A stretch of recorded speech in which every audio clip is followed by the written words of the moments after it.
कहानी की शुरुआत 16th और 17th सेंचुरी की है, जब लाखों की संख्या में अफ्रीकन्स अमेरिका में माइग्रेट करने लगे थे। ये सारे अफ्रीकन्स अमेरिका में स्लेव की तरह लाए जाने लगे थे और व्हाइट अमेरिकन कॉलोनीज में इन्हें बेचा जाने लगा था। जब अमेरिकन रिवॉल्यूशन वॉर खत्म हुआ और यूनाइटेड स्टेट्स का जन्म हुआ, तभी ये स्लेवरी नॉर्दर्न यूनाइटेड स्टेट्स से तो खत्म हो गई, लेकिन साउदर्न यूनाइटेड स्टेट्स में अफ्रीकन स्लेव्स को बराबर का हक नहीं दिया गया। व्हाइट अमेरिकन नीग्रोस को स्लेव की तरह ट्रीट करते रहे और धीरे धीरे जब ये बढ़ता गया तो अमेरिका में एक सिविल वॉर हो गया। सिविल वॉर के खत्म होने के बाद अफ्रीकन अमेरिकन को लॉ के अनुसार सारे इक्वल राइट्स तो मिलने लगे, लेकिन साउथ अमेरिका की हालत फिर भी नहीं ठीक हुई। दोस्तों, इसी टाइम यूएस में मार्टिन लूथर किंग जूनियर का जन्म हुआ और आज की इस वीडियो में हम मार्टिन लूथर किंग की ऑटोबायोग्राफी डिस्कस करेंगे और इस महान सोशल लीडर की लाइफ से कुछ सीखने की कोशिश करेंगे। मार्टिन लूथर किंग का जन्म 15 जनवरी 1929 में अटलांटा में हुआ था। मार्टिन लूथर किंग जूनियर के फादर एक चर्च में प्रीचर थे और उनका पूरा बचपन चर्च में ही गुजरा था। मार्टिन लूथर किंग बताते हैं कि जब वो 8 साल के थे और वो एक शॉप में कुछ खरीदने गए थे, तभी अचानक से किसी ने उन्हें बहुत जोर का थप्पड़ मार दिया। जब उन्होंने उठकर देखा तो एक व्हाइट लेडी उन पर चिल्ला रही थी कि उन्होंने उसके पैर पर अपना पैर कैसे रख दिया। और वो पहला टाइम था जब उन्होंने रेशियल डिस्क्रिमिनेशन यानी कि काले गोरे के भेदभाव को खुद से एक्सपीरियंस किया था। 15 साल की एज में Martin Luther king Morehouse college जाने लगे। कॉलेज के टाइम से उन्होंने रेशियल और इकोनॉमिक जस्टिस पर काफी बुक्स पढ़ डाले, जैसे कि कार्ल मार्क्स की बुक ऑन कम्युनिज्म। और तभी इन ईयर 1950 उन्होंने हार्वर्ड यूनिवर्सिटी में महात्मा गांधी पर एक लेक्चर सुना और तभी उन्हें एक नई theory on non violent resistance के बारे में पता लगा। मार्टिन लूथर महात्मा गांधी के स्ट्रगल्स और उनकी टीचिंग से इतने प्रभावित हो गए कि उन्होंने गांधी जी के बताए हुए रास्ते जैसे कि सत्याग्रह और अहिंसा पर चलने की प्रतिज्ञा ले ली। दोस्तों, मार्टिन लूथर किंग जूनियर अपने पूरी लाइफ के स्ट्रगल्स और fight towards racism Gandhi ji के सिखाए हुए रास्ते पर चलते हुए ही अचीव किए और वो महात्मा गांधी को अपने लाइफ का सबसे पहला और सबसे इम्पोर्टेंट मार्गदर्शक बताते हैं। इन ईयर 1954 कॉलेज खत्म होने के बाद ही became minister of Dexter Avenue Baptist Church. कुछ सालों तक मार्टिन लूथर किंग चर्च में ही काम करते रहे, लेकिन उनके दिमाग में अमेरिका से रेसिज्म खत्म करने का प्रतिज्ञा खत्म नहीं हुआ और चर्च में काम करते हुए उन्होंने इस दुनिया में हो रहे सारे रेसिज्म स्ट्रगल के बारे में पढ़ डाला और बहुत सारी बुक्स भी लिख डाली। मॉन्टगोमरी की सिटी में एक इंसिडेंट हुआ जिसके बाद मार्टिन लूथर की पूरी लाइफ ही चेंज हो गई। दोस्तों, साउथ अमेरिका में काले लोगों के साथ बहुत रेसिज्म होता था और इसका सबसे ज्यादा असर बसेस, स्कूल्स और शॉपिंग स्टोर्स में दिखता था। ब्लैक अमेरिकन को बसेस में पीछे बैठना होता था और कभी भी कोई भी व्हाइट अमेरिकन बस में बैठने आए तो उन्हें सीट छोड़कर खड़े होकर जाना पड़ता था। ऑन 1 दिसंबर 1955 ऐसा ही एक इंसिडेंट हुआ जब मिसेस रोजा पार्क ने बस की सीट से उठने के लिए मना कर दिया, जब किसी गोरे के बैठने के लिए बस ऑपरेटर ने उन्हें उठने के लिए बोला। इस इंसिडेंट के बाद मिसेस रोजा पार्क को अरेस्ट कर लिया गया, बट इस अरेस्ट के बाद एक बहुत बड़ा कैंपेन स्टार्ट हो गया for fight against racial discrimination. दोस्तों, मॉन्टगोमरी बस boycott became very popular and it became the first fight against civil discrimination। Montgomery के लोगों ने सिविल बस से ट्रेवल करना बंद कर दिया और हर कोई एक दूसरे के साथ कार पूलिंग करके जाने लगा, यहाँ तक कि कुछ लोग अपने काम पर पैदल ही जाने लगे।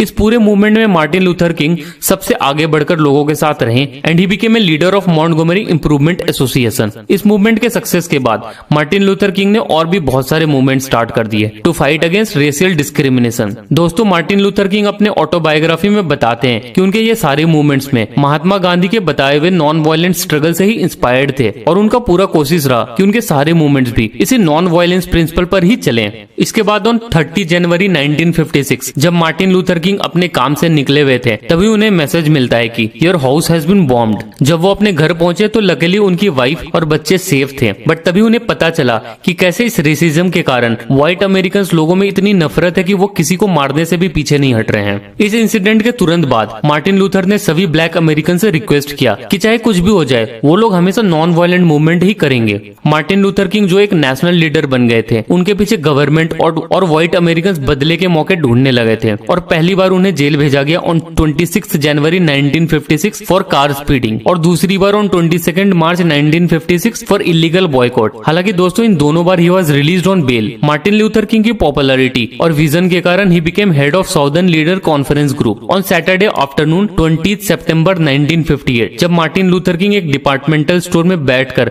लोगों को अपनी रिलीज हुई बुक स्ट्राइड टुवर्ड्स फ्रीडम पर ऑटोग्राफ दे रहे थे, तभी अचानक से एक लेडी ने उनके चेस्ट में चाकू मार दिया। मार्टिन लूथर बुरी तरह घायल हो गए और तुरंत ही उन्हें हॉस्पिटल ले जाया गया। दोस्तों, इस इंसिडेंट के बाद जब मार्टिन लूथर को होश आया तो उन्होंने तुरंत अपने सपोर्टर से अपील किया कि चाहे दूसरे लोग उनके साथ कुछ भी करें, उन्हें महात्मा गांधी के बताए हुए नॉन वायलेंस प्रिंसिपल को कभी भी नहीं छोड़ना है। मार्टिन लूथर किंग किंग ने ईयर 1959 में इंडिया भी विजिट किया और उन्होंने बहुत क्लोजली हमारे देश की स्ट्रगल टुवर्ड्स फ्रीडम को खुद से महसूस करने की कोशिश की। दोस्तों, इंडिया से वापस लौटने के बाद मार्टिन लूथर किंग रेसिज्म की लड़ाई के लिए बहुत सारे कैंपेन करने लगे। वो बहुत सारे पॉलिटिकल पार्टीज के लीडर बन गए और उन्हें बहुत बार जेल भी जाना पड़ा। लेकिन उनके इन स्ट्रगल्स के कारण अमेरिका में नीग्रोस के साथ हो रही अन्याय के बारे में पूरी दुनिया को पता चलने लगा और अमेरिका की गवर्नमेंट भी उनकी शर्तें मानने के लिए मजबूर होने लगी। इन ईयर 1963 बर्मिंघम सिटी में एक बहुत बड़ा मास प्रोटेस्ट स्टार्ट हो गया। सभी नीग्रोस ने स्ट्राइक्स, मार्चेस, सिट-इन्स और सारे नॉन वायलेंट तरीके से गवर्नमेंट को क्रिटिसाइज करना स्टार्ट कर दिया।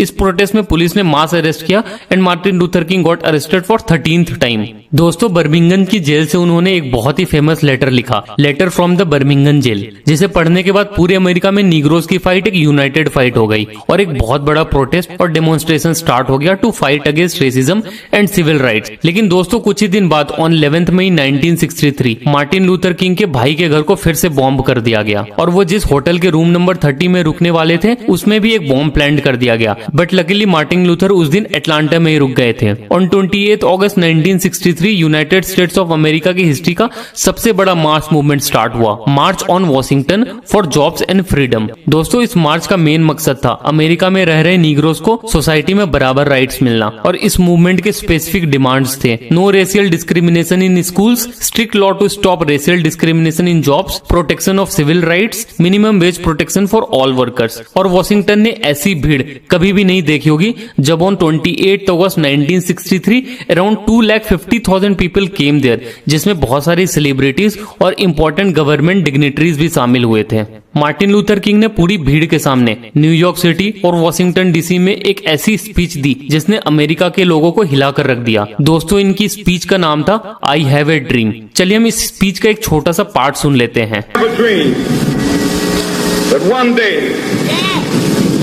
This nation will rise up and live out the true meaning of its creed. We hold these truths to be self-evident that all men are created equal.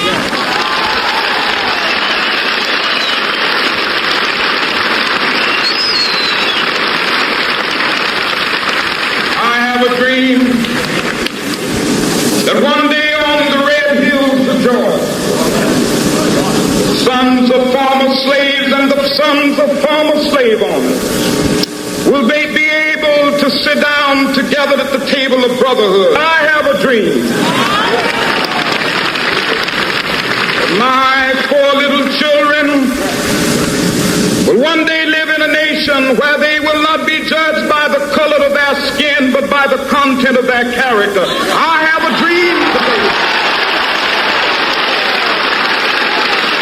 इस speech के बाद Martin Luther King की popularity पूरे US में बहुत ही ज्यादा बढ़ने लगी। उनके कुछ और भी बड़े कैंपेन्स थे। स्क्रिप्टिव strike in Atlanta in year 1964, जहां पर उन्होंने फैक्ट्री के वर्कर के साथ मिलकर उन पर हो रहे अन्याय के खिलाफ स्ट्राइक किया था। ऑन 10 दिसंबर 1964 उन्हें नोबेल पीस प्राइज मिला और उनके स्ट्रगल्स को पूरी दुनिया अप्रिसिएट करने लगी। ऑन 1 फेब 1965 में अगेन मार्टिन लूथर को जेल भेज दिया गया जब वो 200 लोगों के साथ वोटिंग राइट्स के लिए मार्च कर रहे थे इन सेल्मा, अलाबामा।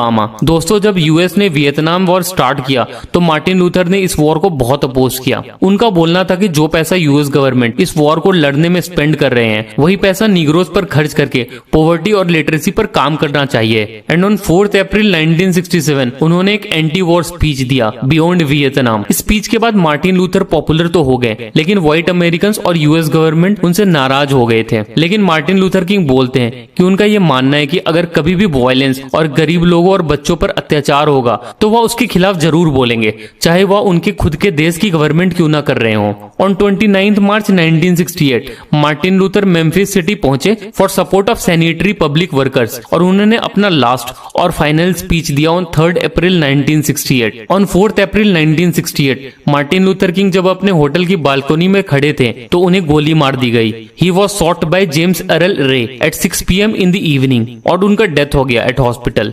दोस्तों जब मार्टिन लूथर किंग का डेथ हुआ तो he was only 39 years old, but उन्होंने इतनी कम उम्र में अमेरिका की हिस्ट्री ही चेंज कर डाली। उनके डेथ के बाद यूएस में एक मास मूवमेंट स्टार्ट हो गया for fight against racism. On 20 January 1986 USA में फर्स्ट टाइम इस दिन को Martin Luther King junior day की तरह सेलिब्रेट किया गया था। दोस्तों मार्टिन लूथर किंग ने अपने बारे में ना सोचते हुए यूएस में रह रहे नीग्रोज की राइट के लिए फाइट किया, और ना तो सिर्फ यूएस में बल्कि पूरे वर्ल्ड में इक्वलिटी लाने की कोशिश की। और यही रीजन है कि यूएसए में every year 3rd Monday of January is celebrated as doctor Martin Luther King junior day, और इस दिन यूएस में फेडरल हॉलीडे होता है। दोस्तों अगली पाठशाला में हम फिर मिलेंगे ऐसे ही किसी एक महान पर्सनैलिटी की स्टोरी के साथ, और उनकी लाइफ से कुछ सीखने की कोशिश करेंगे। जय हिंद।